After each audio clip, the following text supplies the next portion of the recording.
I'll reveal a gardening secret to you. With this, your flower pot will bloom longer. First, place your chosen pot on a stable surface and add the first layer of suitable soil. It should be light, well-draining, and rich in nutrients to give the bulbs a good start. Insert the bulbs of the first flowers, choosing the largest ones and placing them at the correct depth. Make sure you position them with the flat side down so they can root properly and sprout. Add another layer of soil, then place the second layer of bulbs for different flowers. But remember, don't plant them too tightly. Plants need space to grow. Again, add soil, and then the final layer of bulbs for the next flowers. Choose the smallest and latest blooming plants. Finally, cover everything with soil, level the surface, and you're done. With layered planting, the flowers will bloom one after another, creating a spectacular effect all season long. Don't forget to water regularly to encourage continued blooming. You need to do this before planting onions. Your harvest will be abundant and of high quality.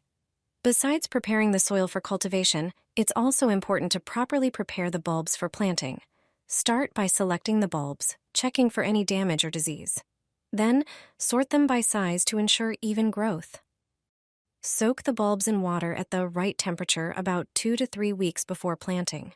Use water between 110 to 120 degrees, and leave them for 2 hours.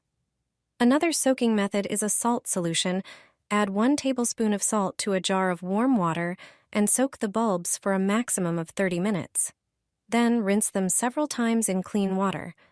You can also use wood ash, which contains valuable minerals and protects the bulbs. Add about 9 ounces to 1 gallon of water, mix well, and soak the bulbs for about 2 hours. These methods will help your onions stay healthier, more resistant to diseases, and sprout faster. I'll show you how to stimulate pepper seeds to germinate within a few hours. Sprouts will appear as soon as the next day. This is the fastest method for germinating seeds. You'll need pepper seeds, cosmetic pads, and boiling water. I'll take the seeds from a fresh pepper I bought this morning. Look at these little seeds. Each has a tiny tip. That's where the root emerges when the seed germinates. The seeds need time for this area to soften and release the root under the influence of moisture. So take scissors and cut off this part, but just the tip. Do the same with the remaining seeds. Look again. Cut only the protruding tip. Don't cut too much to avoid damaging the seed. Place the seeds on a cosmetic pad. This alone will speed up germination.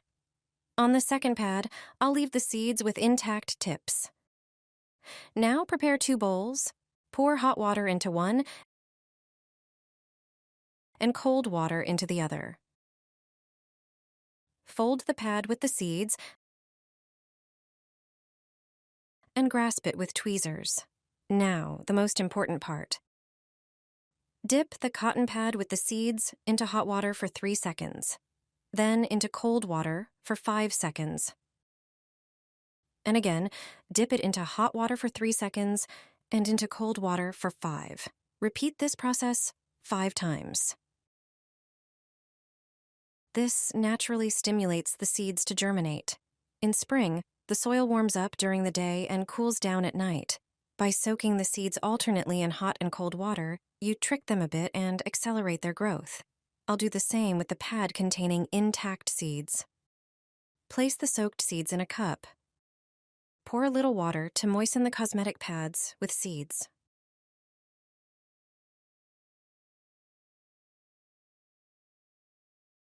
Cover them with another pad. Cover with plastic wrap. Place it on the windowsill if the sun is shining. You'll be surprised by the result the next day. On top, I have the pad with the seeds I didn't cut.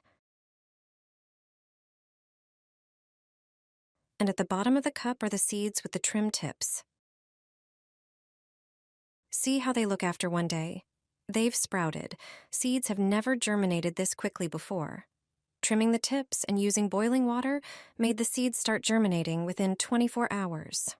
On the second pad, the seeds haven't sprouted yet. These are the ones I didn't touch with scissors. So try the method with scissors and boiling water as soon as possible. Nothing pleases an amateur gardener as much as quickly germinating seeds. Since I've been having back problems, I've been using a broom for planting. Also, prepare some empty bottles. You'll see that planting has never been easier. Let me show you a great trick. Cut off the bottom of the bottle. Then, make 4 incisions on the remaining part, but not all the way to the cap. Cut out 2 sections from the 4 walls created by the incisions. This will create a peculiar funnel shape with 2 longer sides. Repeat this process with the other bottles.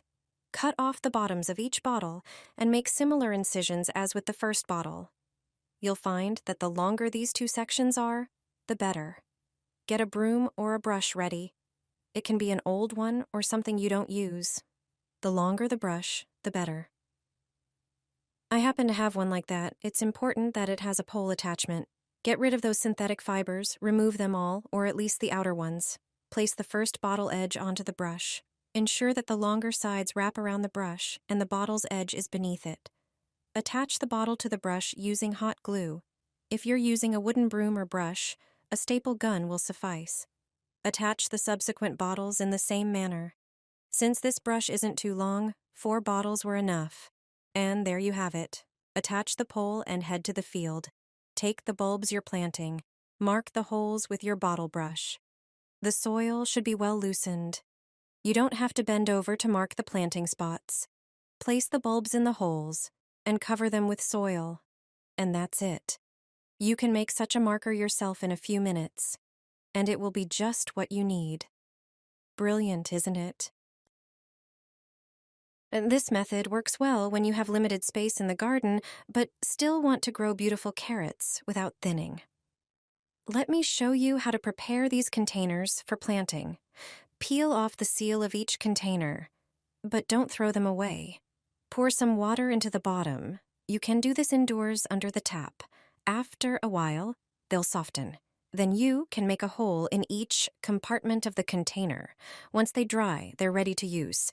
While the containers will soften in moist soil, this method is good to start with. The seals will serve as bases. Fill the containers with soil. Take carrot seeds. The best ones to use are pelleted seeds. They're larger and easier to handle. I happen to have regular ones. You can also use this method for parsley or radish seeds. Place 1 seed in each compartment. Press them into the soil. Sow carrots into all the containers this way. Take the prepared containers to the field. If you have raised beds, this method works perfectly. Just line up the containers next to each other. I have 10 of them, so I'll arrange them in 2 rows of 5. Cover with a layer of soil and firm it down.